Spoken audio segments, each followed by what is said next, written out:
Ladies and gentlemen, in recent developments concerning the ongoing conflict in the Amhara region of Ethiopia, the situation has taken a significant turn as heavy fighting continues to escalate between the Amhara Fano forces and the Ethiopian National Defense Forces, ENDF, on multiple fronts. Ethiopian government forces have launched a full-scale offensive operation against the Amhara Fano forces, resulting in a substantial deployment of Ethiopian army troops throughout the Amhara region. As we previously reported in our last video update, this deployment was anticipated, and we have now received fresh information from various reliable sources regarding the evolving situation on the ground. Firstly, in Bahir Dar, a city located in the Gojam region of Amhara, the ANDF has issued orders to capture areas surrounding Bahir Dar that are currently under the control of the Fano forces. In response to this directive, a division of soldiers has been deployed to Gondar, another important city in the region. This indicates a concerted effort by the Ethiopian army to regain control of strategic territories in the Amhara region. Moving on to the southern Wello region, specifically in Amhara Sayent and in northern Shua around Asagurt, intense and fierce fighting has erupted between the ENDF and Amhara Fano forces. Reports from the front lines describe the fighting as exceptionally intense, with both sides incurring heavy casualties. This conflict is taking a toll on the region, causing significant human suffering and destruction. Meanwhile, in Gojam, specifically in Asem Selassie and Injibara, clashes persist between Fano forces and a coalition of ENDF, Aju soldiers, Amhara police, Amhara militia, and Amhara paramilitary groups.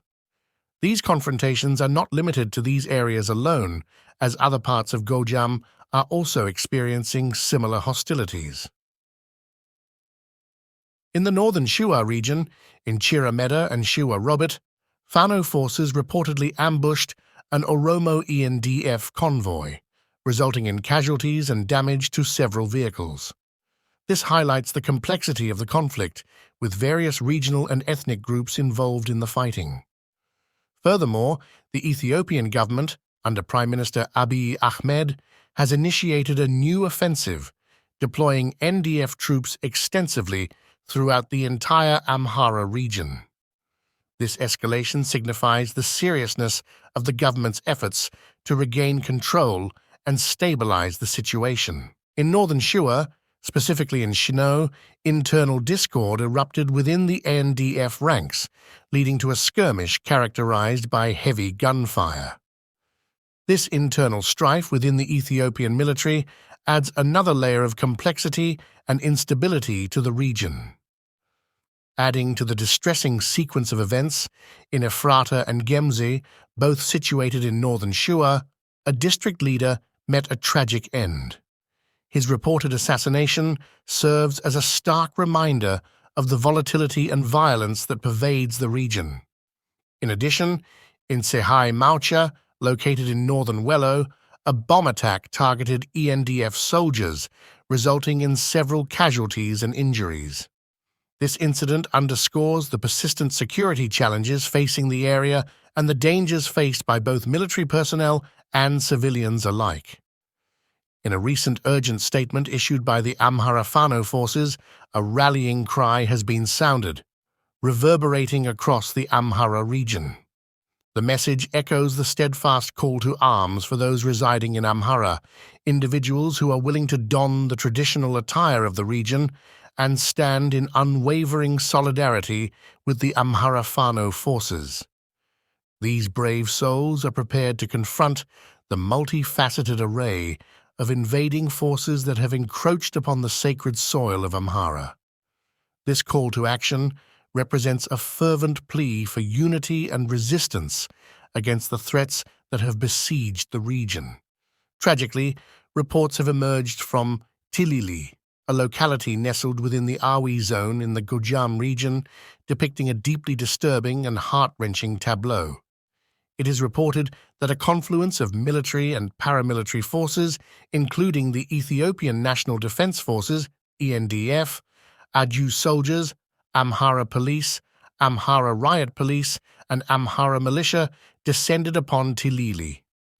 In this brutal incursion, an appalling toll of 50 Amhara civilians is said to have lost their lives, victims of a conflict that has left the region reeling in grief and despair.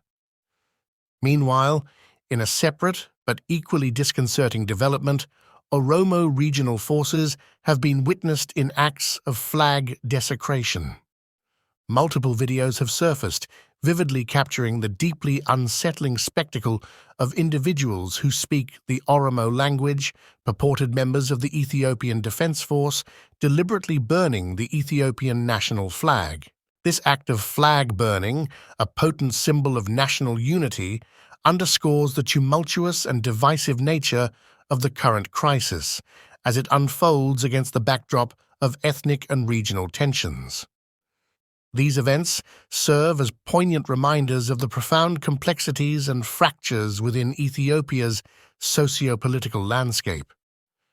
The Amhara Fano forces' impassioned plea for unity in the face of invasion underscores the sense of urgency that pervades the region, while the tragic loss of innocent lives in Tilili serves as a stark testament to the devastating human toll of the ongoing conflict. The act of flag desecration by Oromo regional forces further exacerbates the already volatile situation, highlighting the need for a comprehensive and lasting resolution to the multifaceted challenges facing Ethiopia.